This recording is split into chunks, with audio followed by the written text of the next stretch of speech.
Hey everybody, welcome into the Friday edition of To The Point podcast. It is a big money Friday as we head into week 13, if you can believe it, of the NFL season. Today we'll dive into every game. I will recap last night's Thursday night football game between the Bills and Patriots.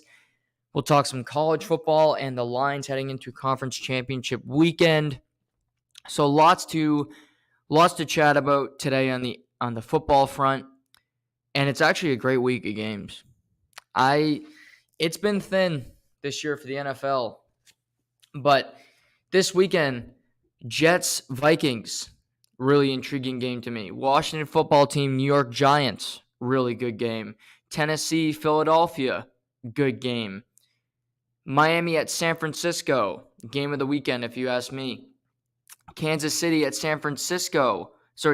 Cincinnati, Sunday afternoon. Chargers, Vegas, interesting game. Those are just a number of games that I find really intriguing, games you must watch. Week 13 is a winner in the National Football League. Gambling, we'll talk about the lines. We'll get into that in just a little bit. However, I've been watching the NHL this season for 2 months with all of you.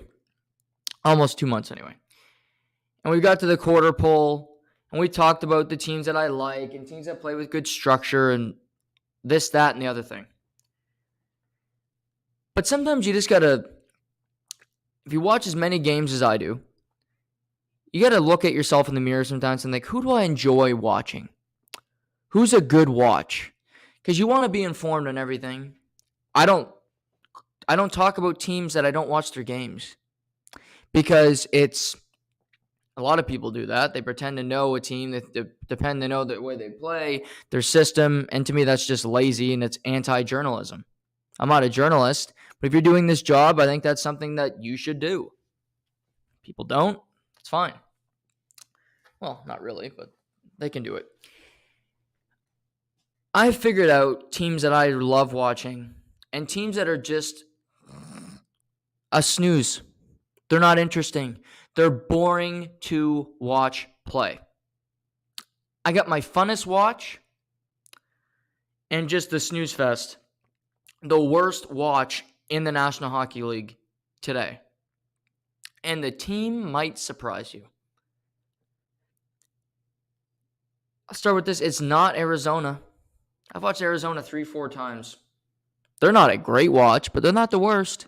I wouldn't go out of my way to watch that team, but if they're on a Saturday afternoon and there's nothing else on, I'll throw the game on. I'll watch it. I mean, I'll do that with the worst team too. I'm not a good person to ask, but I'm telling all of you, for people that have lives, for people that do other things besides watch sports, if you want to go for a walk, you want to go play in the snow. Oh, wait, no snow, hopefully forever. But you want to go run around, you want to go shopping, you want to prepare for Christmas, which I should be doing, but I'm not, then I'd avoid these teams. It's not Arizona. It's not San Jose. Timo Meier's too fun. Logan Couture is still a very good player. Erik Karlsson, for all the accolades that I don't throw on him, he is a fun player to watch. The most boring team to watch in the NHL, bar none, are the Calgary Flames. The Calgary Flames, I watched that Montreal-Calgary game last night, and it was a slog. Not to mention, the game doesn't get done until almost 1 o'clock in the morning. So you're tired, you want to go to bed, even though I don't sleep that much, although I'd like to get a couple hours in. And I'm just watching this game, and there's nothing that's attractive about it. There's nothing sexy. It has nothing. It's just bleh. It's got... The Calgary Flames can be summed up in Jacob Markstrom's quote last night after the game. I suck at hockey right now. That's what Jacob Markstrom said about his play last night. Bang on the money. The whole team sucks at hockey right now. Jacob Markstrom cost his team the game last night. Park that for a second. Just in general, this team does not have an identity. They don't have a pulse. They have nothing. They have no quality that tells you anything about them. There are teams that you watch them and they're not that good, but they find ways to win, but they're interesting. They turn the puck over. The riverboat gamblers. They have an identity. New England Patriots, they got an identity. Not a good one, but they have one. We'll talk about that in a bit. Calgary, the identity that I can throw in the Calgary Flames is that they're a lazy, unmotivated, and quite frankly, run-of-the-mill club. Jonathan Huberdeau looks miserable in Calgary. And I thought this might happen. Believe me, I don't go down south that often in the winter because you know why? When I come home, I'd be a fucking miserable person to be around. You get around heat, you get around that lifestyle, and then you come back and you're freezing your ass off and you want nothing to do with life because there's snow, you gotta go shovel. Every time you walk outside, it's just cold and miserable, wind chill. It sucks. We're here in New Brunswick. I was talking to my uncle the other day. They've got 60 centimeters of snow out there already. It's minus 25 all week in Calgary. How do you enjoy an off day when it's dash 25 outside and, oh, wait, what can I do? Oh, yeah, stay in and probably play video games. I'm not going by the pool. I'm not hopping in the Lambo. Great. Go to a bar. Freeze your ass off in line waiting to get in. No thanks. Huberdeau just looks unmotivated, doesn't seem happy, and Darryl Sutter and Jonathan Huberdeau are not on the same page. Johnny Gaudreau is similar to Jonathan Huberdeau, but Gaudreau works harder. Gaudreau works harder going east-south, just right down the ice. Back, forth. He gets back in his own zone. He can make a stick lift. He's not a physical player, but he'll make a play on the... Huberdeau he's out for a stroll. One side to the other. Low motivation. It's like a guy that just smokes weed all the time and he's got nothing. He's just staying at home. He's eating crunchy chips. He's got a couple of hot dogs in the oven. He's got nothing to life. Nope, nothing. I got nothing against smoking weed. Go get a dap pen. But you got to get up in the morning and go to work. He's just out there strolling around. Pitter patter. Let's get at her. Okay. What are you guys doing later, brah? He's terrible. Terrible. Nazem Kadri is not much better. I've never seen a Darryl Sutter coach team have less of an identity. In LA, last season in Calgary, you knew the team that you were going up against. It was a tough out every night. And you see it against Florida on Tuesday. Calgary's got some life. They play with some energy. They want to get up for that game. The next game is just flat. Flat. Here's the difference. Toronto, Tampa, they lose games. Toronto played poor against San Jose. They still found a way to win the game. Tampa lost to Boston. Come out the next night against Philly. They drubbed them. That is a good sign of a good team. Calgary is better than Montreal. Didn't show it last night. They don't get to the front of the net. They don't play physical hockey. They don't back check. And here's another thing about the Calgary Flames. Nikita Zadorov is their best defenseman. He is the 5th best defenseman last season. He's a big physical guy that Darryl Sutter would love, that you play 18 to 20 minutes a night, but he's on your third pair. If you're on a championship contending team, Nikita Zadorov is likely playing 15, 18 minutes. He didn't play enough last night on these Calgary Flames. He is jumping into the rush. He's getting to the front of the net. He has to do something because the forwards are doing nothing. The best Calgary Flames forward last night was Adam Ruzicka. Have you heard of him? Probably not. Kadri, no show. Mangiapane, no show. Huberdeau, give me a break. It's almost 2 months in. This Flames experiment has not worked. Markstrom's been terrible all year. All year. Dan Vladar is giving this team a better chance to win. They play tomorrow night against the Washington Capitals. Vladar should start, period. Wouldn't be a debate for me. He's in the net. They might have lost 2-1 last night, but the opening goal of the game was Markstrom's fault and Markstrom's fault alone. Team was flat, but it's 4 fucking seconds into the game. You come out to play the puck that you shouldn't have came out to play the puck because nobody was that close to you.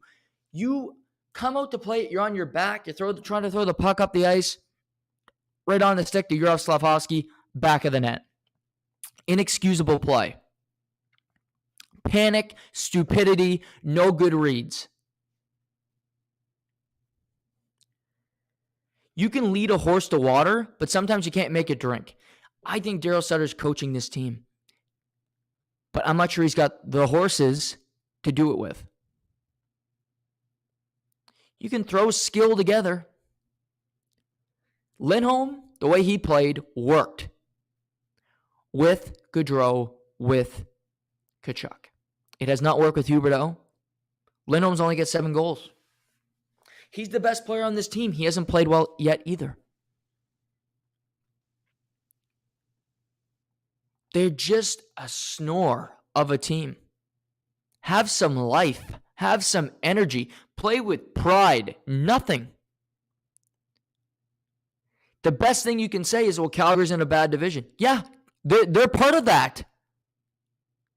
They're part of the crap division. With Vancouver, who stinks. With San Jose, who stinks.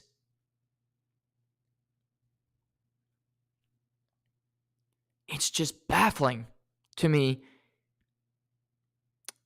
that this team, I remember in August, the praise that was thrown at Brad Treliving for getting this team, putting it together. It has not worked. It has not worked. You're not going to trade Huberdeau. You can't. You have to find a way to make it work. Don't have a whole lot of cap space. You got your players locked up. Weegar, Huberdeau, Kadri, Lindholm, Markstrom. Your core has to make this work. Now, I don't think that they can, climate change can get so bad that Calgary has plus 30 temperatures in February. Maybe if we keep diluting our planet more and more, that will happen. But I don't think it's going to happen in 2023. Maybe wait a couple decades and we'll have that by then. But it's going to be cold. Nothing's changing. Sasha Barkov's not going to be on your line. And I heard Craig Button say something on Overdrive the other night. He said he would meet with players and just talk to them. And sometimes it'd have to be more of a, hey, get it together more than anything else. Sometimes it's off the ice. Sometimes it's about your play on the ice. If I was Brad Treliving or Darryl Sutter, I'm having a meeting with John and Huberdeau, and I'm being blunt with the player. Wake the fuck up. You've had 2 months of a vacation here where you've done nothing for this team. You haven't worked hard. You're almost impossible to put on the power play because you do nothing to affect it. You're not going into the corner. You're not fighting for pucks. You are cruising for a bruising. You add nothing to this team when it comes to value. So, guess what? Start playing or I'm putting you in the press box. It's tough love. Guess what, buddy? It's not getting cold. It's not getting any warmer. Sasha isn't coming here. Bobrovsky's still in Florida. Wake up. You have to know your player. I think in this case, you have to be assertive. Calgary is far too talented to be this bad. They are with Vancouver. I'm not overreacting to this. I've watched them too many damn times. Too many nights. It's this. It's a 2-1 loss where the goaltender makes an idiotic play. Huberdeau is nowhere to be seen, and they're just there. I hate teams that are just there. Good teams, great teams, give you something every night. This team does not. They have no identity. They have nothing that is impressive with that team, in my opinion. They're always just playing the game to play the game because they have to. It's December. You got a few weeks until Christmas. Find a way to improve. It's on coaching, it's on players, but I think it's time you let the players know, your best ones, your effort hasn't been good enough. Kadri's got 14 points. Had a great start. He's fallen off. I didn't know he played last night. Watch the game. He did nothing to impact the game. Dylan Dubé doesn't look like he's going to be an NHL player. I just watch a guy that, like, if I could pick Dylan Dubé or have Trevor Moore, I'd have Trevor Moore. Trevor Moore was a waiver player. So it's a tough go right now for Calgary, but it's time you turn this around because you are in a crap division. Edmonton has not played well, despite McDavid and Draisaitl playing like superstars. They're doing it. The team isn't playing well. They're crap. And to contrast this, the best watch, if you can watch one team in the NHL, if you're just some night your favorite team isn't playing and you're like, well, let me try who's the funnest team to watch. If we're going to have an entertaining game, I want to get my money's worth tonight, who am I going to watch? Here's the team for you. The funnest team to watch in the National Hockey League is the Seattle Kraken. The Kraken every night will give you a fun game. This team is 15-5-3 on the season. Second year off an expansion, and they will win 9-8. They'll win 3-2. They come back. They might be down 3-0. Do not change the channel because the Kraken don't quit. You talk about a reversal of an identity. Calgary's full of players that are set in stone, that have earned their way into the league, that have all kinds of money. They got contracts. Then you have guys in Seattle who are trying to prove something. You have a coach who was fired from the Philadelphia Flyers and then was put on the Leaf bench as an assistant coach. Great. The worst position you can be in.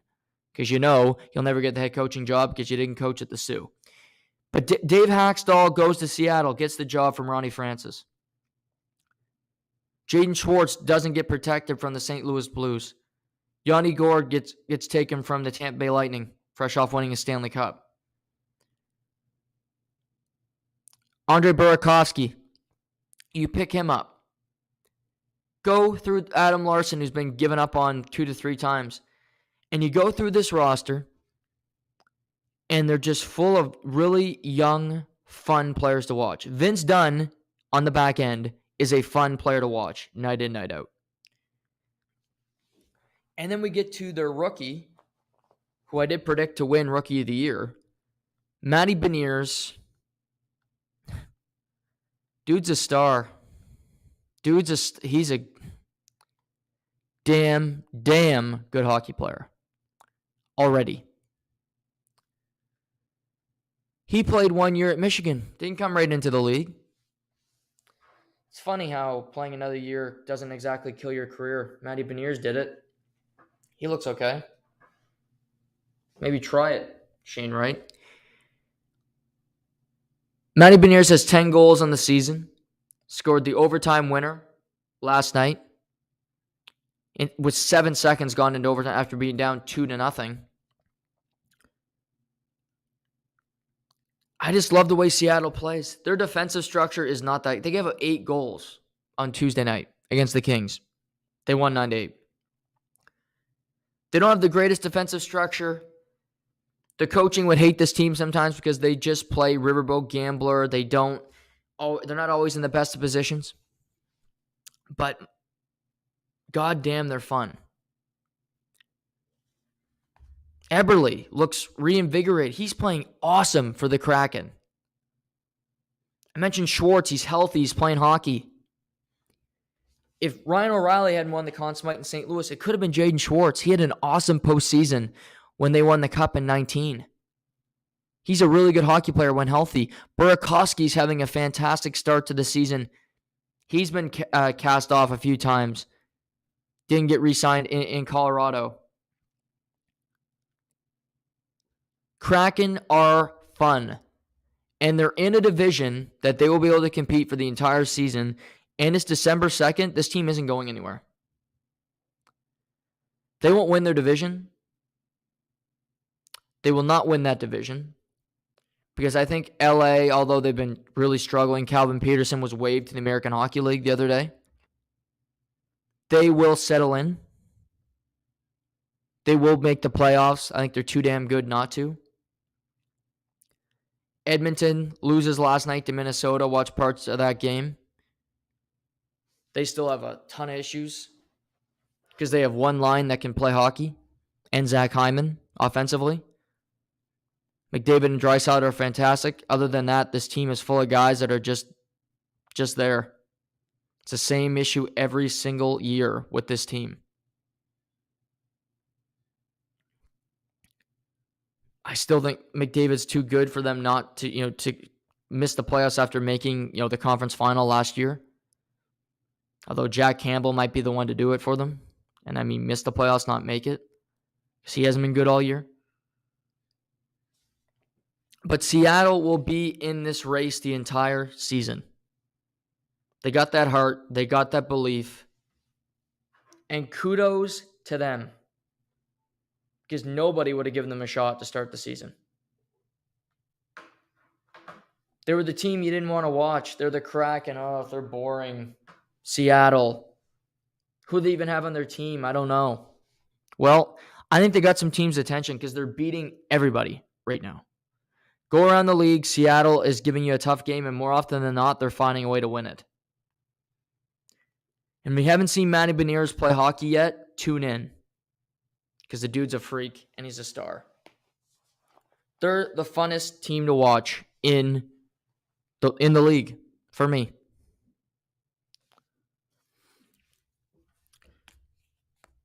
Other news last night. Jason Robertson was the first player to reach the 20-goal mark this season. Scored early in their game against the Anaheim Ducks. Didn't stop there. He got his 20th, his 21st, and his 22nd last night, putting his goal total up to 22 on the season. That makes it 22 goals in 24 games for Jason Robertson. He's had at least a point in over half of those games. We saw Matthews go 50 in 50 games last year. I'm not sure Jason Robertson can do that. But my God, this guy can play hockey. He can shoot the puck. He's got great hockey sense. And the Dallas Stars are a well-oiled machine. The way they're playing, and yes, there's Colorado in that division, and Winnipeg's been playing fantastic. I think they should be aggressive at the trade deadline, and I think they should be trying to win. Because they're as good as Winnipeg, in my opinion. Ottinger versus Hellebuck, that's a tough battle. But I think when Dallas, if they can get another high-quality piece up front, they can battle with teams in that division. And I don't think you should just lay back because you have a Colorado in your division. That's conceding. That's giving up. I don't think that's why you hire Peter DeBoer as your head coach. He's a guy that gets teams to the promised land, gets them to that next level. But Rupe Hintz, Jason Robertson, and Joe Pavelski are the best line in hockey, and it's really not even a debate right now that that's who it is. They are just firing on all cylinders, and Jason Robertson himself looks like a complete stud out there. 22 goals in 24 games after scoring 40 last year in his second season. Dude's a star. Dude's a star, and he's right. It's early, it's December, but he is right there in the Hart Trophy conversation because of his play. You think at the talk it'd be his brother. Well, it's not. I mentioned Tampa beat Philly last night. I didn't touch on this week. I was actually watching that Tampa-Boston game on Tuesday night, and as you all know, 90% of the sports I listen to on mute. I honestly was listening to Fleetwood Mac that night because one of the members of the band passed away. It's Fleetwood Mac is one of my favorite bands. Listen to it. Thank my father and my roommate Seamus for that. Former roommate, I should say. But it was, I was just listening to a bunch of old albums. I think Rumors is one of the best albums in the history of music. If you haven't listened to it, please do. It's just I was listening to that while watching hockey, and I learned after the game, because number one, if I was going to listen to a game, it sure as hell was not going to be NESN, the worst call of a game in any sport, if you ask me, which is Jack Edwards and that Brickley or whatever his name is there in Boston, Andy Brickley, I think his name is. And Jack Edwards on the telecast made a comment about Patrick Maroon, aka the Big Rig, and basically called him fat, saying he was getting a big feed in, and he made really, really personal things about his weight and how he was overweight and how he had heard that he came into camp out of shape, this, that, and the other. And Pat Maroon after the game said, "Hey, Jack Edwards, I'm donating to anti-bullying causes on your behalf." Put his name in just to rub it in, which I'm all for. Good for Patrick Maroon. And with that, they in the last couple days they've raised $50,000 for bullying charities. So good on Patrick Maroon. Jack Edwards is, I've said this before, I'll say it, he's a clown. He hasn't made a comment on this, which I'm not surprised. He's from Boston, he's arrogant, and that's just the way he does his business. For Patrick Maroon, I'm glad he got to capitalize on this. NESN is it's a really shitty broadcast. Most local broadcasts are, because they are so homerish. They lean one way, and I'll be honest, I don't listen to many NHL broadcasts because I think a lot of them are pretty bad. But there are very good people in every sport. Troy Aikman, Joe Buck, love to listen to them on Monday Night Football. I think Troy's the best in the business. NHL, Ray Ferraro on ESPN is very good. Sean McDonough, who I didn't love doing football, he's good at college, was not great in the NFL booth with John Gruden, is very good calling hockey with Ray Ferraro. So I don't just not listen to anybody. But NESN is horrible. Jack Edwards should have been gone a long time ago. If you're a Boston Bruins fan, I don't know how you enjoy him. Like, he's selling you a bill of goods that's full of shit. Like, he's giving you a letter that has nothing but shit all over it, and he's acting like it's just a normal. You like to hear both sides of the coin. You like to hear somebody that you actually could believe that, hey, they actually mean what they say. When somebody lays a hit and the opinion is, okay, yeah, that's suspension worthy, every hit that's on a Bruin is suspension worthy to Jack Edwards.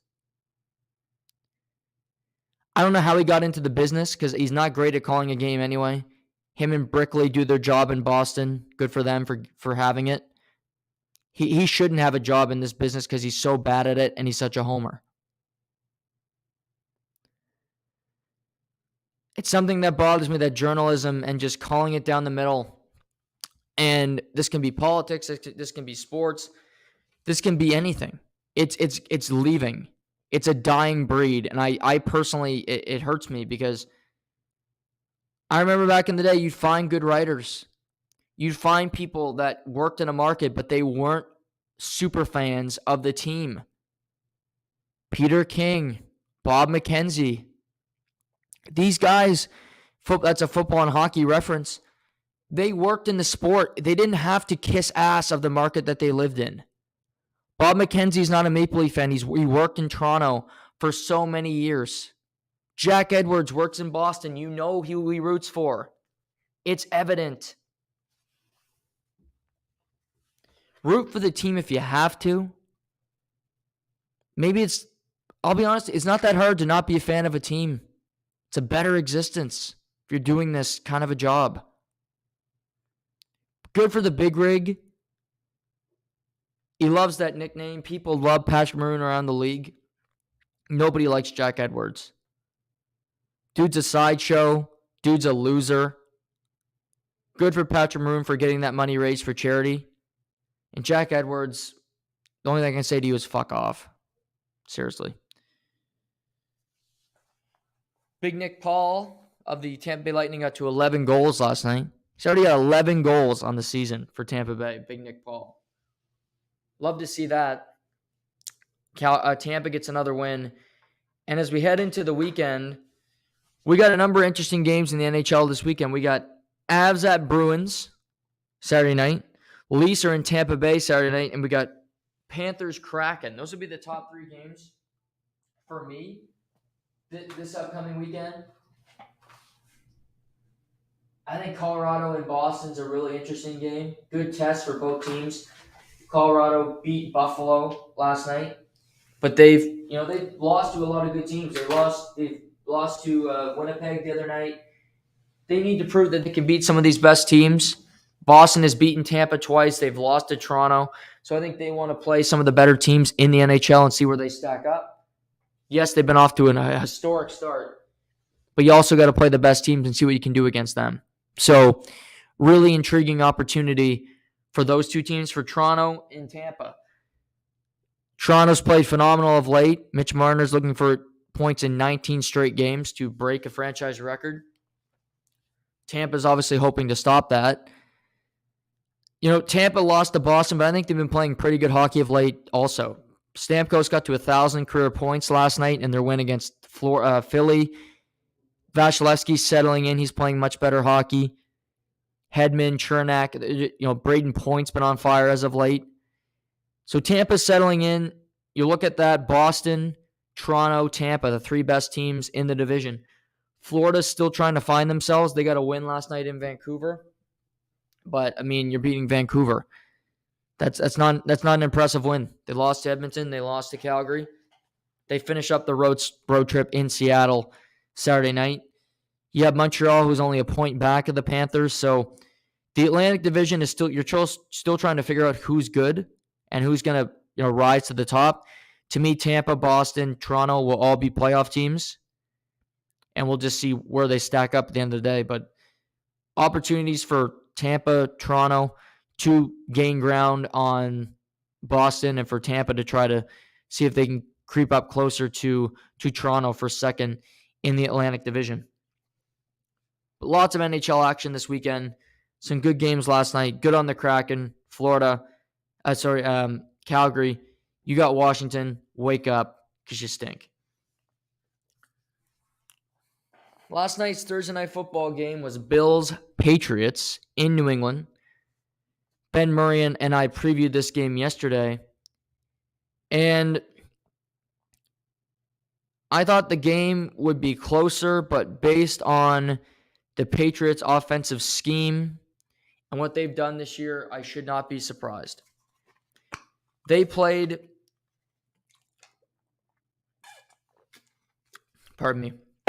a lackluster football game last night. They had a great first quarter, for the most part. And after that, it was 3-and-outs, miscues, and just a team that is less talented than the other. You're not going to win making mistakes that they did. You run through them last night. The opening drive of the game, it's 3rd and inches. Mac Jones and Ramondre Stevenson are not on the same page. Really bad handoff. I look at it more Mac Jones' fault, didn't set it up right. fumble, they have to dive on it, they lose 3 yards, they're forced to punt. So a 3 and out to start the game. That's a killer. Then the Bills go score a field goal. Your next drive, they have their one touchdown drive of the game where Mac Jones throws a screen pass to Marcus Jones, who's a cornerback who plays special teams. He gets the ball in space. Looked like Tyreek Hill out there. He was that fast. He takes the ball to the house for close to a 50-yard touchdown. But after that, there was no big plays. There was no identity to the team. And I do credit the Bill. You praise the Bills defense, but you also have to look at the Patriots offense. The Patriots offense is so predictable. Run the ball, throw in third down. And normally it's third and long, and the cornerbacks are playing press coverage, and seemingly every route that's there, say it's 3rd and 8, it's an 8-yard route, and you're going to that spot, the cornerbacks have a good read on it. Taron Johnson had a hell of a game last night. Wasn't that tough for him? Because they knew where the ball was going. There were easy routes. Hamlin was great in the secondary. And the Bills' pass rush, which is without Von Miller, didn't particularly have an awesome game last night. They played okay against Mac Jones. But it was predictable. Let's stuff the run, then we'll rush the quarterback on third down. The Patriots don't have a weapon when it comes to a receiver that really scares you. Devontae Parker, they got for a conditional 7th-round pick from the Miami Dolphins. Miami traded a receiver in division. That tells you what they thought of the piece that they were trading. Jacoby Myers is a good receiver. He's number 2, number 3. He's a slot receiver on a really good team. Nelson Aguilar has been cut. He's been cast off. He's not a guy that's stuck around with teams. He's really inconsistent. Ramondre Stevenson, to me, had one of his worst games of the season last night. He dropped the ball a ton. He didn't run the ball with great authority, and they couldn't run the football either. So this team is 6-6, but they don't feel 6-6 to me. They feel farther away because they're not a great football team. I didn't think they make the playoffs to start the season, and they're not going to. In the grand scheme of things, the Patriots defense played pretty well last night. Josh Uche had 2 sacks on Josh Allen, including a strip sack. Matthew Judon had a good. They got some really good licks on Josh Allen. They attacked Quisenberry, the backup left tackle, and yet it did not really matter. Because the Bills last night looked at it and said,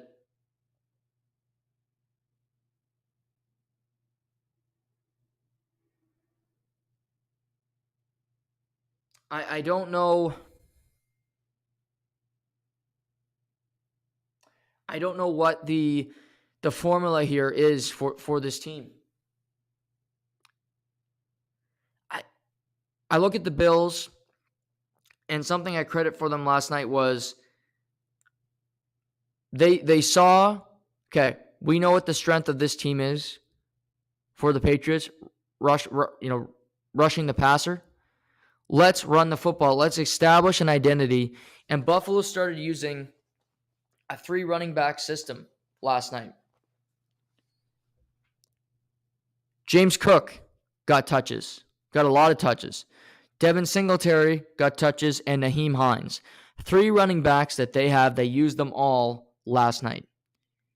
James Cook looks like a more down the hill rusher. Singletary can be used as in the RPO game.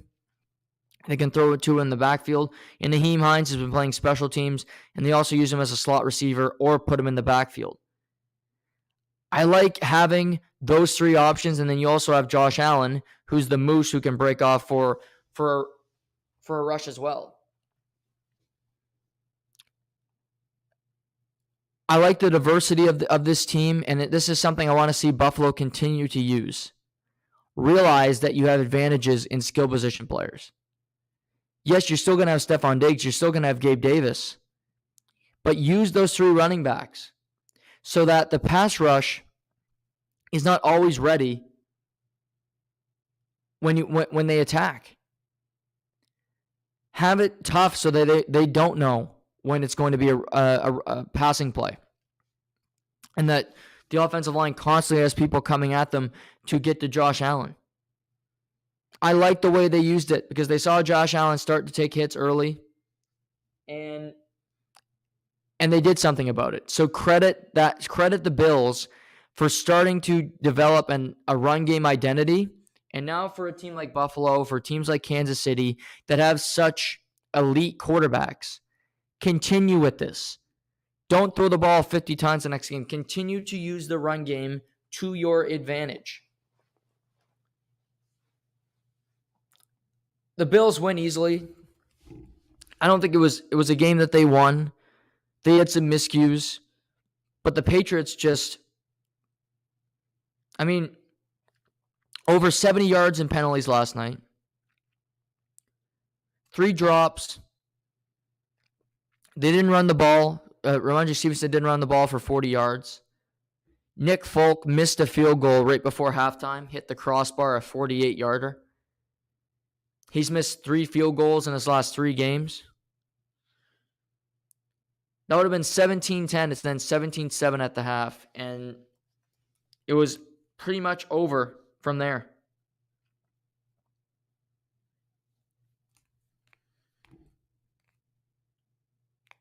For the Patriots, before the season, I had my worries about their play callers, Matt Patricia and Joe Judge. And some people in the media poo-pooed it, saying, no, it's not a big deal. It's Bill Belichick. He's the genius. It won't matter. Okay. This offense sucks. Mac Jones looks like a quarterback that was taken in the 6th round and not the 1st round. He's losing it on the sideline saying, let's throw the fucking, this is a dead quote last night, let's throw the fucking ball. Our running game fucking sucks. He said that verbatim on the sideline last night looking at the coordinators. There were some interesting reports this season from Albert Breer of the Monday Morning Quarterback that Mac Jones is a quarterback that likes to hear answers to questions. That he's not a yes man quarterback. Normally you go into these jobs, you go into a Patriots, you just say yes. You're like a drill sergeant. Yes, sir. Yes, ma'am. The word no or why does not come into play.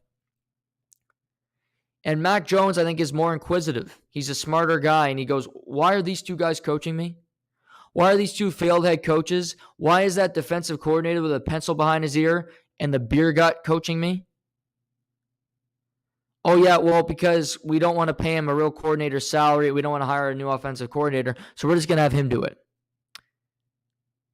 Well, that doesn't make a whole lot of sense. I'd be pretty puzzled too, and I'd be pretty upset with what this team is doing to help develop me as a passer and help me win. I think you could make the deduction that they're not. That they're not trying to help you win. They're not trying to help you succeed whatsoever. Bill Belichick is the genius. He gets away with every mistake.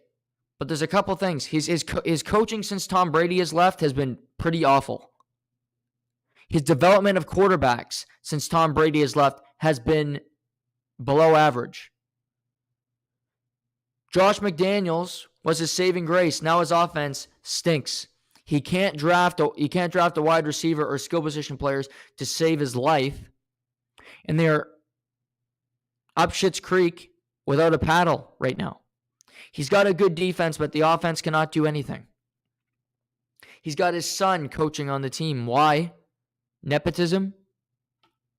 Did he earn that job? Likely not.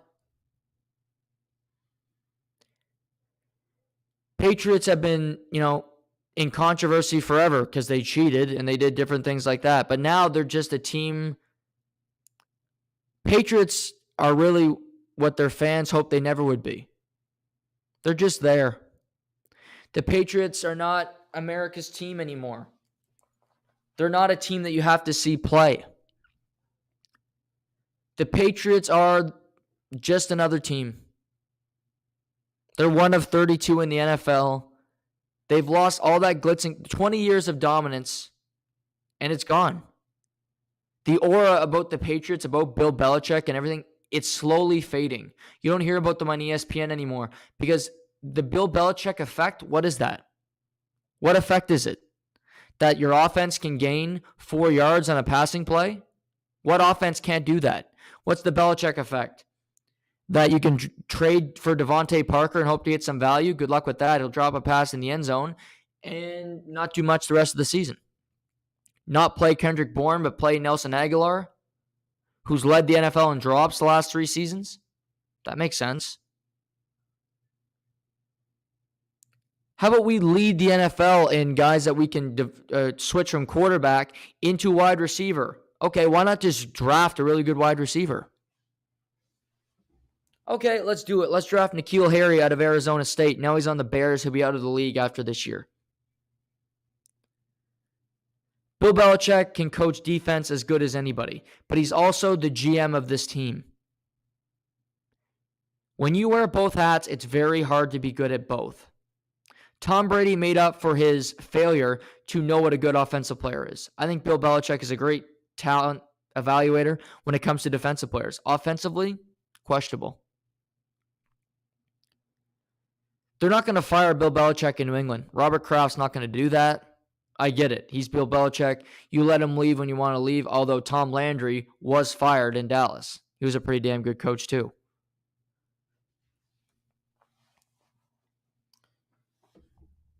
If I'm Bob Kraft this offseason, Bill Belichick, you go to Bill and say, Bill, you're still our head coach. You are not our general manager anymore.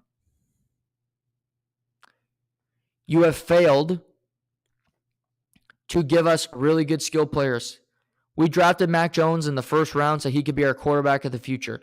We, quite frankly, are not giving him a chance. Oh, and by the way, our new GM is going to be involved in our personnel decisions when it comes to who we hire. Because if it's up to Bill, it's going to be all the guys he's had before, who he likes, the guys that are like him, don't have a personality, that just dress bad and stand there on the sideline. Well, guess what? It's not working, New England Patriots fans. This might sound harsh. It's not. It's just the truth. He should be stripped of his GM abilities because he fails at it. Pro sports, you don't just get to keep a job because it's a legacy thing. I don't care how many damn trophies you win. Eventually, your time runs out. Phil Jackson won 6 NBA championships. Eventually, they said, you know what? We've had enough of you, Phil, in Chicago. Go somewhere else. He went to the Lakers. If you can get let go from a team where you won 6 titles, you can be let go from a position at a team where you won 7. Period. They kicked Tom Brady out. Why can't they do the same to Bill Belichick? I don't get the reasoning. Don't fire him the coach. Fire him the general manager. They've had so many people that were in New England that left because they couldn't be the GM because Belichick had the title. Go to Houston, go to Carolina, go to Detroit. Find somebody out there that can do the job well. Start with a new OC. Joe Brady is the quarterback's coach in Buffalo. Didn't work out for him in Carolina. He didn't have a quarterback. Dan Orlovsky is one of the best quarterback evaluators on TV right now. He thinks Mac Jones is pretty good. I think for Joe Brady, working with a guy like Mac Jones would be better than working with Sam Darnold or PJ Walker or anybody else that was in Carolina last season. Quarterback coach in Buffalo looking for a pay raise and upgrade. Maybe he could be the offensive coordinator in New England next season. On Bill Belichick's staff, while somebody else is the GM.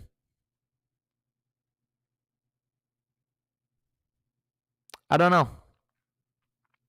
Something to think about, because until this happens, this New England team will remain the same. 500, maybe get into the playoffs, just miss, and you think, well, we're a couple pieces away. You're more than one piece away. I don't think Mac Jones is one of the 10 worst quarterbacks in the league, but he looks like one right now. Look at what happens when you give Tua a really good play caller, a good coach, and some really good skill position players around him. It makes Tua look like he's 100 times better than Mac Jones. Coaching matters more in the NFL than any other sport. It truly, truly does. Enough of Belichick, the GM. Let's bring in some players, and let's give Mac Jones and this Patriots offense a real coach. Let's try that approach. Let's try that approach next season and see if it has any kind of effect, any change. Just a thought. Bills improved to 9-3. They currently have the lead in the AFC East heading into the weekend. Patriots are 6-6. They're going to need some help down the stretch to make the playoffs. They got the Bills again. They got the Dolphins again. They got the Raiders. I believe they have Arizona. I don't think they'll make the playoffs. The rest of Week 13, we got some interesting games here in the National Football League in Week 13. Lots and lots of interesting games, and we're going to talk about them all here. And let's start Pittsburgh at Atlanta. A lot of close lines this weekend, which is tricky for gambling. Pittsburgh is at Atlanta. They are a 1-point underdog, so Atlanta's a 1-point home favorite. That means this game's a pick'em, essentially. Pittsburgh has won 2 straight, beating New Orleans, who are 4-8, and beating the Colts, who are 4-7-1, so practically the same team. Atlanta is 5-7, coming off a loss. So these two teams are very, very similar. Pittsburgh, Kenny Pickett's been playing okay. He's not throwing the ball out. He's scrambling. George Pickens has been great. Atlanta's without Kyle Pitts. Cordero Patterson's been playing well. Drake London's banged up. This is both Atlanta will get a bye after they finally get a bye after this game. So they're hoping to get a win that head into their bye. They're still in the hunt for the division with the Buccaneers at 5-6. For Atlanta, you lose this game, your season is over. Your season's still alive because you're in the division that you're in. You still play the Bucs again, so you can get back into the thick of things. Najee Harris is a question mark this week for the Pittsburgh Steelers. He did not play in the second half of Monday night's game against the Colts. He has not practiced this week, so maybe unlikely to play. Jaylen Warren has been practicing. He's been cleared to play. He'll be back. They also have McFarland and Benny Snell in at running back for the Steelers. It's a 1-point home favorite. It's such a small line. This game scares me. Atlanta's a great team to bet on when they are not the favorite. I will say that. When they're an underdog, they seem to find a way to win. They seem to find a way to cover the number. Steelers were an underdog against New Orleans. They were an underdog against the Colts, and they won both games.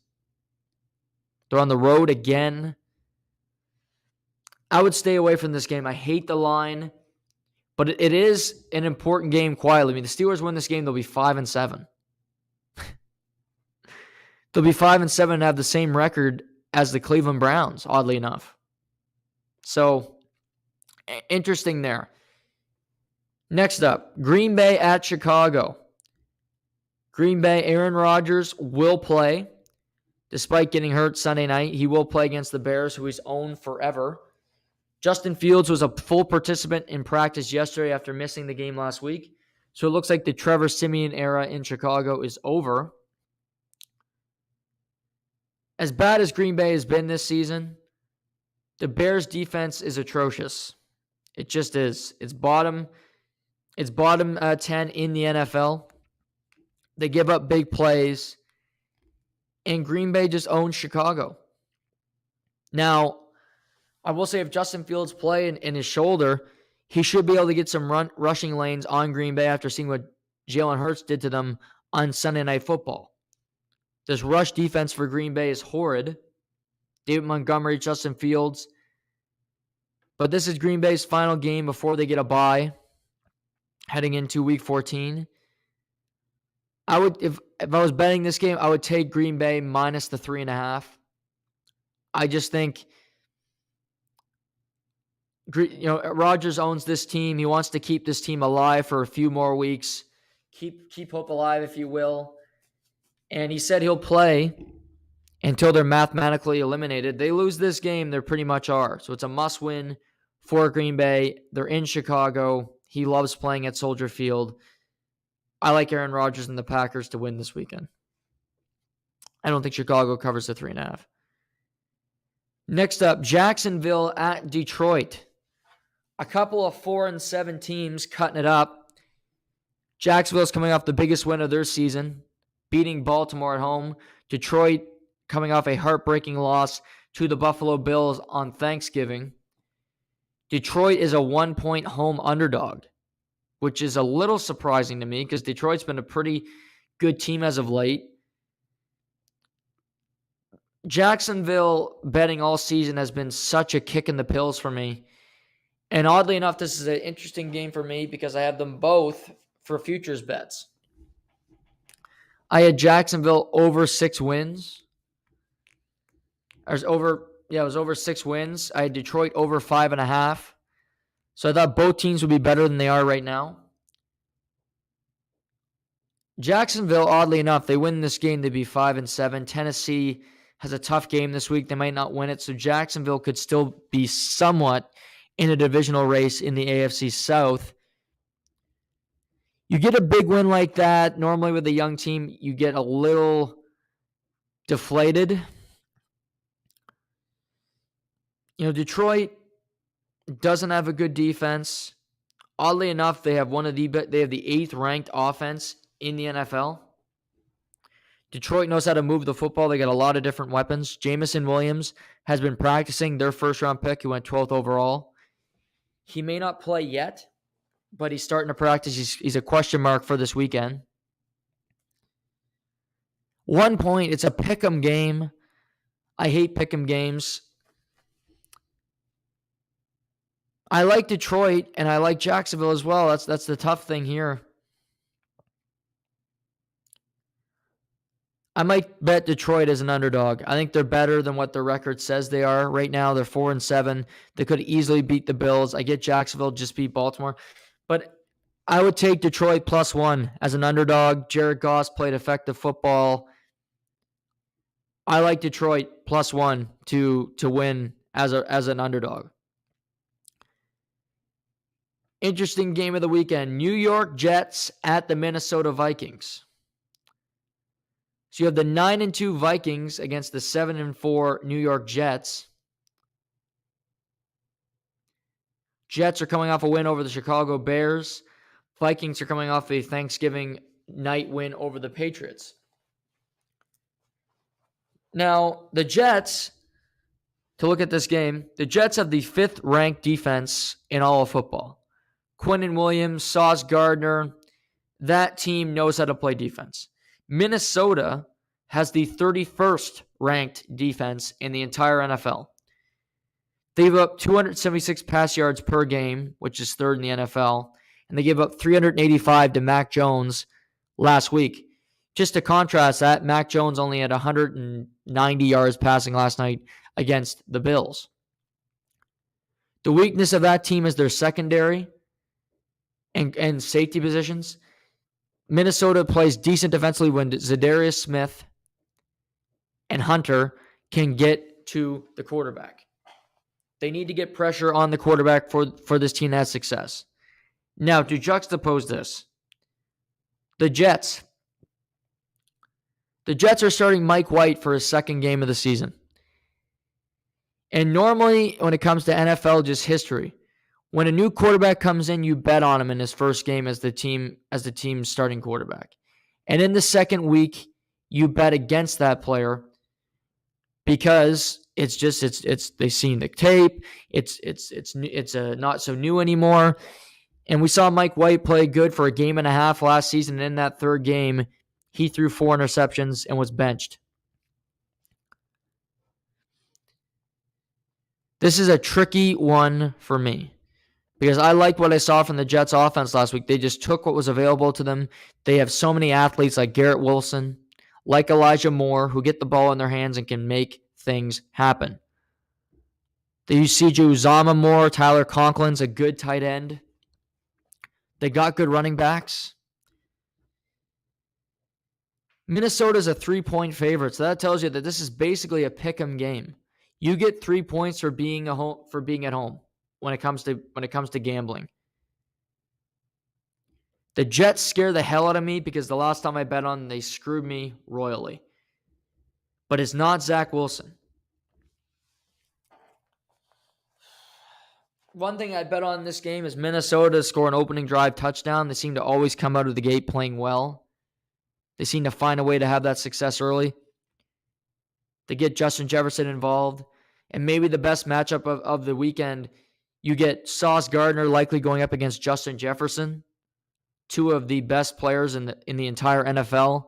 We'll see what Sauce Gardner, the rookie, can do against Jefferson, the best receiver in the NFL. Minnesota's 9-2. They win this game, they're 10. I don't think they're a 10-2 team. I think the Dallas Cowboys are better than Minnesota Vikings. They proved that when they crushed them. I think the San Francisco 49ers are better than the Minnesota Vikings. This is a 1 o'clock start, and that's Kirk Cousins' prime time. That's when he plays his best football. I love that Jets defense. They play great all damn season long. Kirk Cousins has 8 interceptions on the season. He likes to throw the ball to the other team. I mean, the Jets, crazy. The Jets win this game, they will have a 78% chance of making the playoffs. That's how big this game is for them if they can find a way to win this one.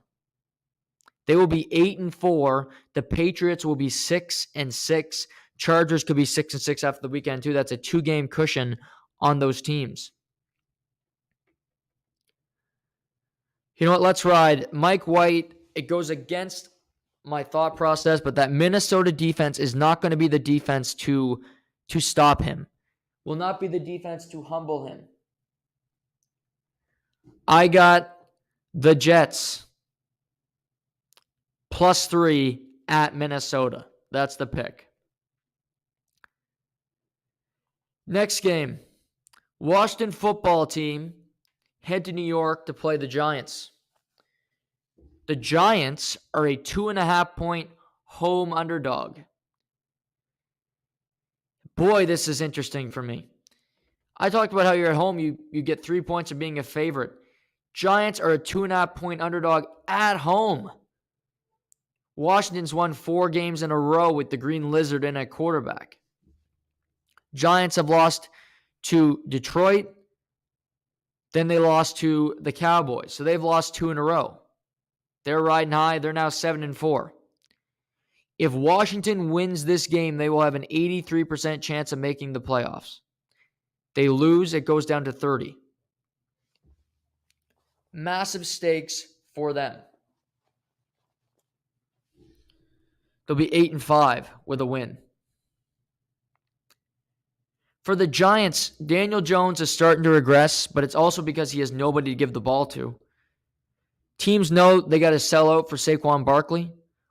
They've lost Wan'Dale Robinson. They've lost wide receiver after wide receiver. They have no tight ends. Bellinger's been out for 3 weeks with an eye injury.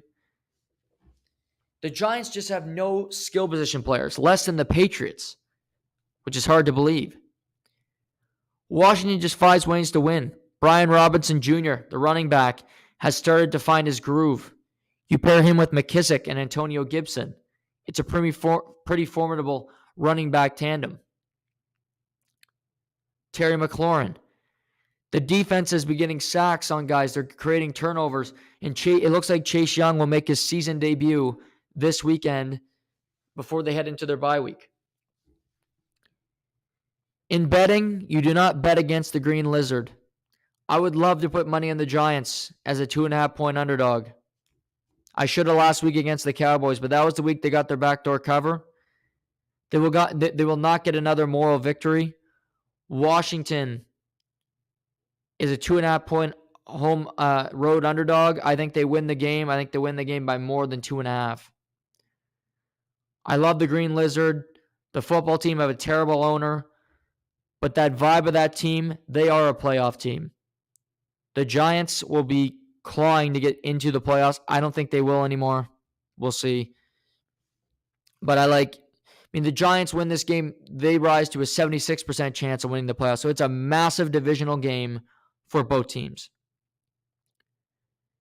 Tennessee heads to Philadelphia to play the Eagles. The Eagles are a 4.5-point home favorite. Tennessee's coming off their 4-point loss to the Bengals at home. Fun fact, Derrick Henry is last in the NFL over the last month in yards after contact for running backs, meaning whenever he gets hit or somebody puts a hand on him, he seems to lose traction and doesn't get any more yards. So Derrick Henry used to be the X factor for this Tennessee offense, and he really has not been for some time. I think the Titans are a team with very little weapons. I think they got a great coach. I think they're a team that they're going to make the playoffs because of their division. And the Eagles' rush defense has not been great over the last number of weeks, including against the Green Bay Packers. But I watched Jalen Hurts. He looks so confident. He's not turning the ball over. A.J. Brown has been lately, but he's playing so effectively. Tennessee's defense, led by Jeffrey Simmons, can cause problems.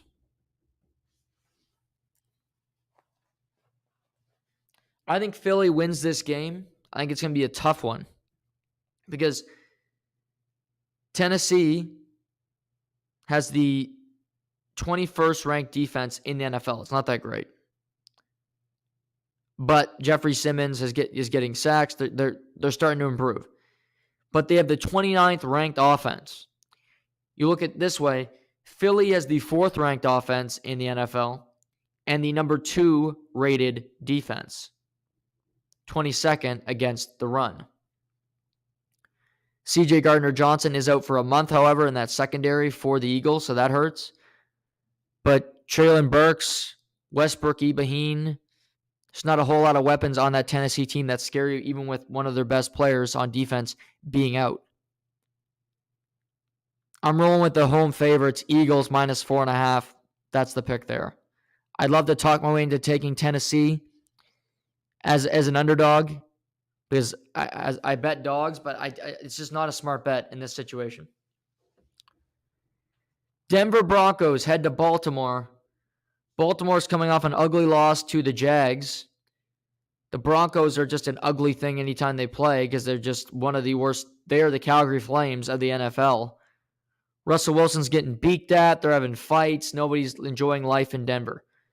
Although in Baltimore, Lamar Jackson's fighting with people on Twitter, telling people to go suck a bleep, and there's kind of turmoil there. I'll be honest, I did not think Baltimore would be an 8.5-point favorite in this game. Denver has the number 3 rated defense in the NFL. 31st ranked offense.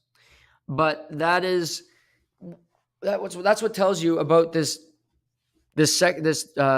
offense for Denver.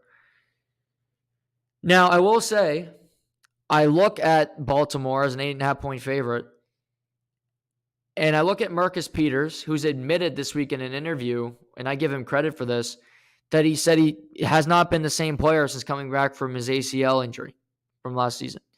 I touched on this earlier in the season. I noticed it. He was getting torched game after game, and it was evident. So you have Baltimore at 7-4 and Cincinnati at 7-4. Really important week for both teams, and on paper, this screams an easy Baltimore win. And I have too much faith in Lamar Jackson to think that Baltimore is going to lose to a dreadful Denver team at home. I can't get myself to it. They're 3-8. They're terrible. But I look at the team. Jerry Jeudy may not play, but that secondary, maybe because I'm looking for an underdog,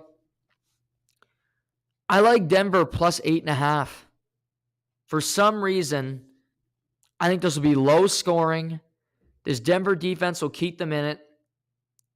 And betting against Baltimore lately wins you money. I bet on Carolina in that big spread. They covered that number. And Baltimore only put up 13 points in that game. They didn't put up, they put up 20 last week. I like Denver plus 8.5 against Baltimore. It's too big a number for me. If it was 7, I might look the other way. But I like Denver plus 8.5 against Baltimore. And I'll probably regret that the second I come on the air on Monday. A game that normally would have no interest has some interest this weekend. Cleveland heads to Houston. And the reason this is an interesting game is because Cleveland this weekend signals a return for Deshaun Watson, who will play his first game in a year and a half. So the scumbag returns to the scene of the crime where he committed all his acts into Houston. It's only fitting that he returns against his former team. Cleveland's 4-7. As much as I hate to admit it, I think Cleveland has a very good chance of making the playoffs here. They got Houston. They got Pittsburgh again. They play really well against Cincinnati for some reason. They know how to coach against that team. The key is to see how Deshaun Watson looks. He hasn't played in a year and a half, but this team, when it comes to skill position players, is quite good. Their defense stinks, 28th in the NFL, but they have the 5th ranked offense. And you look at that because Nick Chubb's been a superstar, but Jacoby Brissett did a very good job of handling his business there. They're a 7-point favorite. I haven't seen Deshaun Watson play in a year and a half. If it was a 10-point favorite, I would still take Cleveland. I'm not rooting for Deshaun Watson. I hope Houston crushes them. They won't because Houston stinks. They're not going to win another game the rest of the year. Houston will have the first pick in the draft. You can lock that in now. Bryce Young, you might be a Houston Texan, my friend. Don't know if you want to go there. They'll have their 3rd head coach in 3 years. But that's where you might be going because that's what it looks like anyway. Deshaun Watson shouldn't be playing this season, but he is. Fucking Deshaun Watson. 5 o'clock games. The Seattle Seahawks head to Los Angeles to play the Rams. The Rams are a 7-point home underdog. Bryce Perkins will get another start. Allen Robinson's done for the season. Cooper Kupp done for the season. Aaron Donald will not play this week. Wow, that makes me some confident. Seattle's coming off a loss to the Raiders. This is a get-right game for the Seattle Seahawks. Seattle goes into Los Angeles and they crush them. They crush the Rams. Geno Smith, good stats game. DK Metcalf, a couple touchdowns. I love the Seahawks in this game, -7. I'm not betting on it, but I like the Seahawks. Game of the weekend. The Miami Dolphins head to Santa Clara to play the San Francisco 49ers. This is a interesting game because you got Raheem Mostert, former San Francisco 49er, now a Miami Dolphin. You have Jeff Wilson Jr., former San Francisco 49er, now a Miami Dolphin. And you have Mike McDaniel, former quarterbacks coach in San Francisco, now the Miami Dolphins head coach. So McDaniel versus Kyle Shanahan, Jimmy Garoppolo versus Tua Tagovailoa, and 2 teams that are in really interesting positions. San Francisco, who now lead the NFC West following Seattle's loss to the Raiders last week. Both teams at 7-4. San Francisco, who only put up 13 points last week against the New Orleans Saints. But they also possess one of the best defenses in the NFL. It's number 1. Number 1 ranked defense with Nick Bosa. Eric Armstead, who's returning this week. Fred Warner, who is the best middle linebacker in the NFL, period. Kui Fasa, one of the best young safeties who's emerged out of nowhere on that defense. San Francisco will bring the pain if you want it. If your offensive line is not ready for this team, they will make you hurt. Period. To juxtapose that, Miami has the third-rated offense in the NFL. Tua Tagovailoa has the best quarterback rating on third down in the NFL. He has the fourth most passing yards. He's got 21 touchdowns, 3 interceptions on the season. Tyreek Hill leads the NFL in receiving yards. Jalen Waddle is 5th. This offense has changed under Mike McDaniel. So you have an innovative, almost unstoppable looking offense against the best defense in the entire NFL. How could you not want to watch this game? Raheem Mostert talked about Jimmy Garoppolo being overrated, but how he never got a chance in San Francisco, talking shit about his old team. Mike McDaniel making jokes in good fun about Kyle Shanahan. Big problems for the Dolphins. Terron Armstead, their all-pro left tackle, is a game-time decision. Has not been practicing all week. They're saying he could miss up to 3 weeks, but he's still a game-time decision. That could just be gamesmanship. I don't know. Austin Jackson's another guy who's questionable to play. So 2 regular offensive linemen are question marks for the Dolphins heading into this massive game. For San Francisco, they had 13 points last week against New Orleans. And New Orleans does have a good defense, but it's not as good as they have been in past seasons. They had 38 against Arizona. Arizona stinks. I look at this game, and the offensive line issues for the Dolphins scare me a lot. I think Nick Bosa going up against a backup where you're going to have to get a chip blocker in there. Durham Smythe is going to be blocking on a lot of plays as the tight end. Mike Gesicki might not see the field at all this week just because he's not a great blocking tight end, and Mike McDaniel is using him less and less in this offense.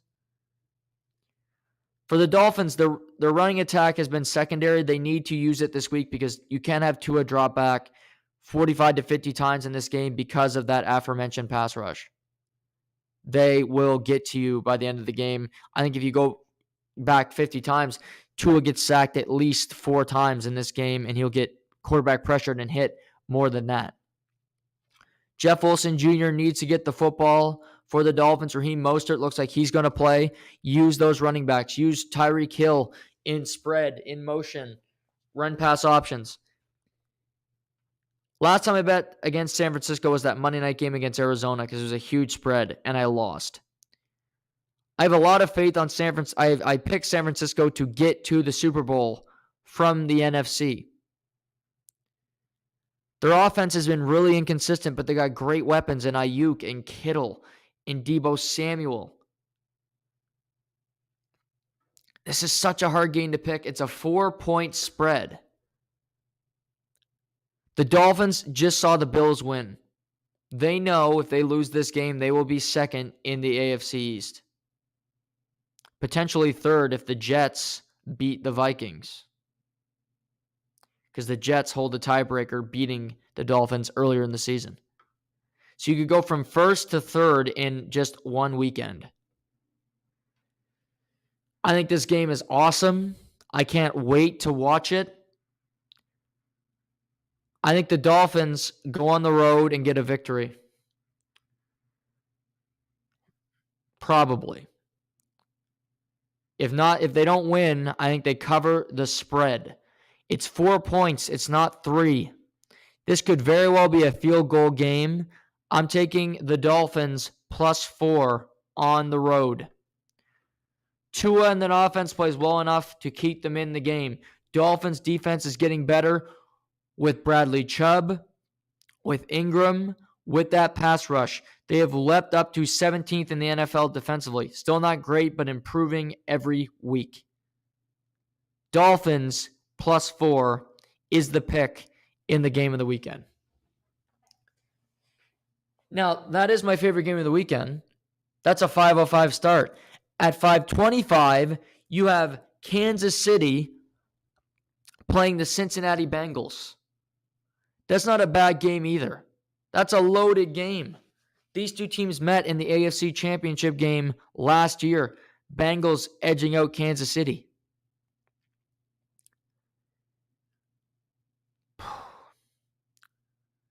KC did not look good last week against the Los Angeles Rams. They snuck out a cover against the wounded Rams, but they did not look impressive in the game. Mahomes had an off game for him, probably one of his worst games of the season. But he played bad knowing he's going to play Cincinnati this week where he's going to have to be a hell of a lot better if they want to win. You get two of the best quarterbacks in the NFL this week, and I think you can make the argument you have the two best quarterbacks in the league this week. Josh Allen's great. I think Joe Burrow's better, quite frankly. I'll take Joe Burrow to start my franchise today over Josh Allen. Just one guy's opinion. Mahomes, I'm taking first, obviously. Don't need to talk about it. Cincinnati's a 1.5-point home underdog. Kansas City is the number 1 rated offense. They're number 14th rated defense. Cincinnati's the number 13 ranked defense, and they are just outside the top 6 in offenses.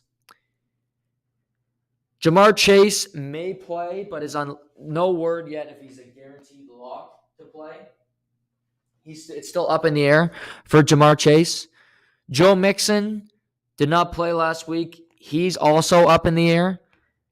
Kansas City's unlikely to have Juju Smith-Schuster again. So unlikely to have Marquez Valdes-Scantling again for them. On defense, they look pretty fully loaded. They got Chris Jones. They got their players back there in the secondary.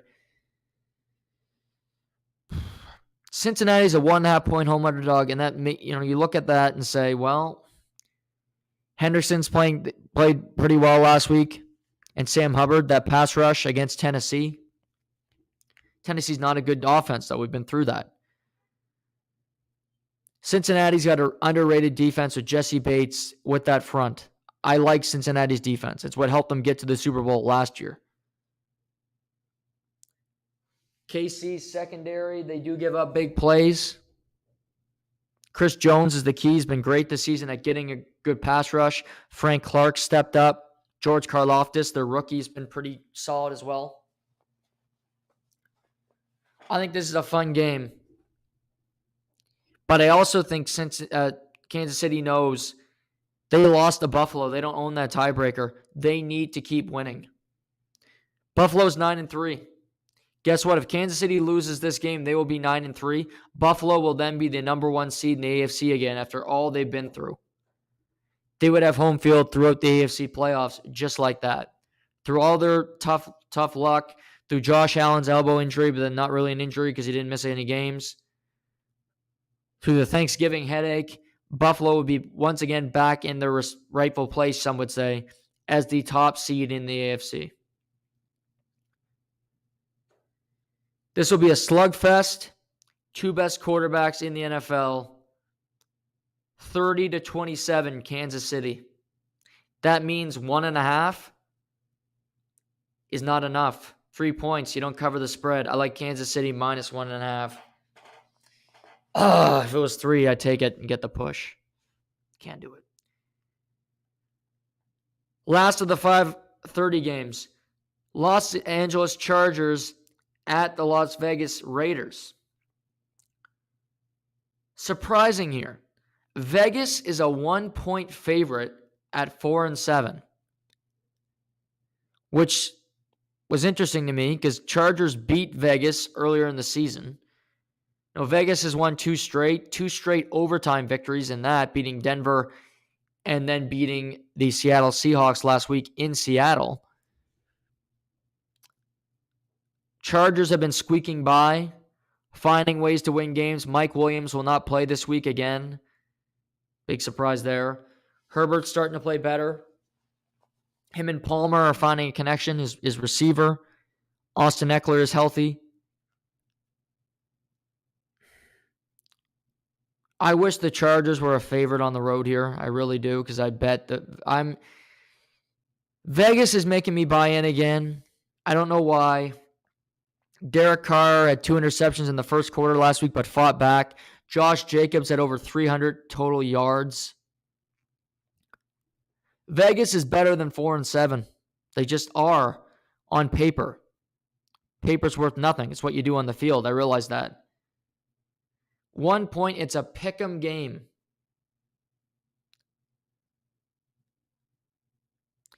This could be a tease game. Really could be. Tease the Chargers, potentially get some points, get them Chargers up to, say, +4. Then I might be interested in taking that. I think this is a game that comes down to the wire again. Vegas has gone to 2 straight overtime games. This could easily be their 3rd straight. Chargers like to go to overtime as well. These two teams played in the last game of the season last year. Vegas got into the playoffs with the win. The Chargers missed. That was an overtime game. Daniel Carlson walk-off field goal, if you recall. I'm going with Vegas to improve in 5-7 and still be in the mix in the AFC. Vegas -1. Pick'em game. All those good games, and then you get to these two for the primetime games, which are pretty snooze fest. Sunday Night Football, Colts at Cowboys. Jeff Saturday and the Colts coming off a Monday Night Football loss to Pittsburgh. Dallas is coming off a Thanksgiving win over the Giants. Dallas is a 10.5-point home favorite. The way Matt Ryan looked on Monday night and the way that pass rush is going to get to Matt Ryan, Dallas 10.5 is the pick. I'd love to take Indy plus 10.5 as a big underdog, but that offensive line is horrible. They're going to run the football, but they couldn't run the ball Monday night. Then you have to put the ball in Matt Ryan's hands, and it's a disaster waiting to happen. This is a crappy Sunday night game, but they didn't flex it like they did the next week when they had the Broncos there because the Cowboys are on Sunday night, and they know that game will get ratings. Crap football game. Cowboys will win it. Cowboys, right now, to me, they're a little ahead of San Francisco. I think they're the second best team in the NFC. Funny enough, Indy is the 6th-ranked defense in the NFL. Dallas with number 7. I would bet on at least 4 to 5 sacks on Sunday night for that Dallas defense against Matt Ryan and the Colts. And final game of the weekend, NFC South battle. New Orleans heads to Tampa Bay to play the Buccaneers. This is following the brutal loss for the Buccaneers against the Cleveland Browns. Now, normally you look at this and say you got the 5-6 and 4-8. So it's 2 really horrible teams. New Orleans with a win would be a game out of the Buccaneers. So they need to find a way to win this game. Then they'll head into their bye week. New Orleans. Andy Dalton is still the starting quarterback. I'm still kind of perplexed why Jameis Winston isn't out of there, but they didn't give him his job back. Seems to be a little awkward there with Dennis Allen. I'm not betting on this game, I'll tell you that 100%. I'm not doing it. I don't have enough faith in New Orleans to bet them as an underdog. Underdogs have been playing well on Monday Night Football. They're finding ways to at least cover the spread, if not outright win. Tampa beat New Orleans earlier in the season. This game will be close. That's the thing, because New Orleans plays Tampa really tough. They know what to do with Tom Brady.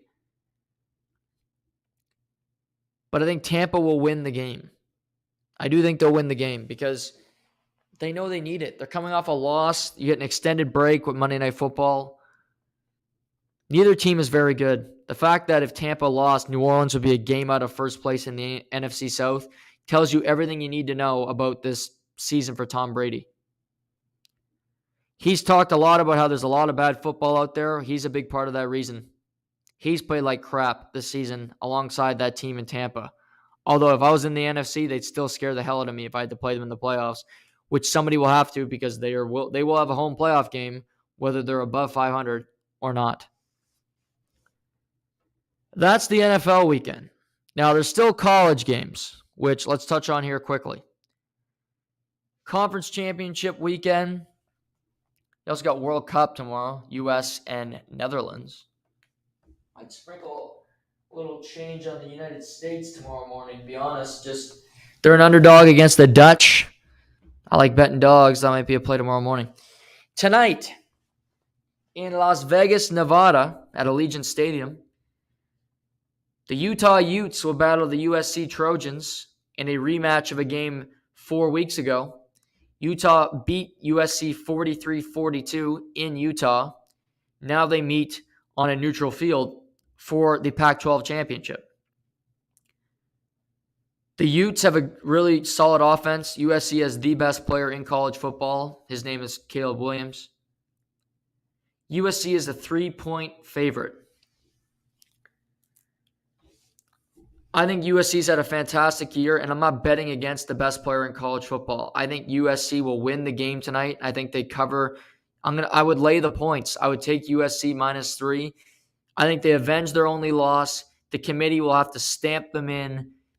And I think if USC wins tonight, quite frankly, the Final Four will be locked because I can't see TCU being switched, although the committee would love to with Ohio State. USC will win tonight. I'd lay the 3 points. USC will get into the college football playoff. We'll know that by Monday. Big 12 championship game. TCU against Kansas State in Arlington at Jerry World. They met 3 weeks ago. Kansas State had a 18-point lead, but TCU rallied to beat them. Kansas State is a 2.5-point underdog.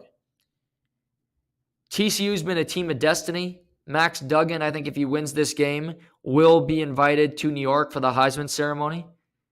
I don't think he'll win it, as I just mentioned, Caleb Williams will, but I think he'll be there. Kansas State's a good football team. Howard's come in since the injury to Adrian Martinez, and he's played good football.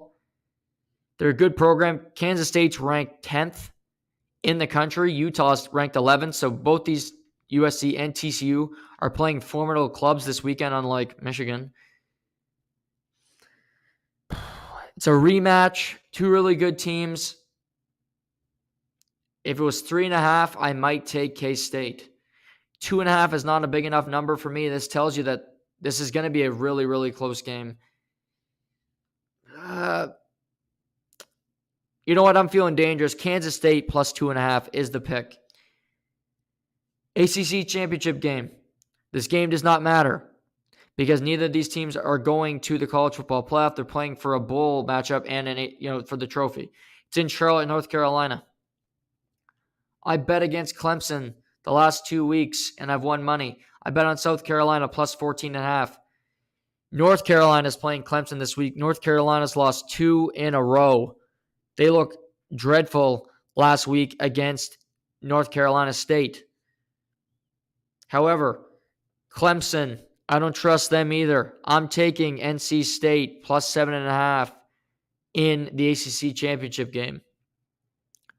Michigan Wolverines, Blake Corum's done for the season, but they got J.J. McCarthy. Cade McNamara, their former starting quarterback, has transferred to Iowa already. That's right, transfer portal, baby. And they will play Purdue in Indianapolis. Purdue is a 16.5-point underdog. That's right, for a conference championship game, 16.5 points. I can't take Purdue. Aiden O'Connell, 7th-year senior. I can't take him. I got Michigan will win this game easily. Boy, I'd love to take Purdue, but I won't. Michigan. Georgia versus LSU in ATL. LSU lost last week to Texas A&M, one of the worst losses of the year in college football. They are a 17.5-point dog. You lose to Texas A&M, you should not be allowed to play in a conference championship game. This game would be far more interesting if it was Georgia versus Alabama. I'll tell you, the committee wishes they could flex LSU out of this game and say, Brian Kelly, go sing some show tunes with us, your players, at the next LSU Tiger basketball game. Fresh off that loss, Georgia has not been cleaning teams out. They're slow starters.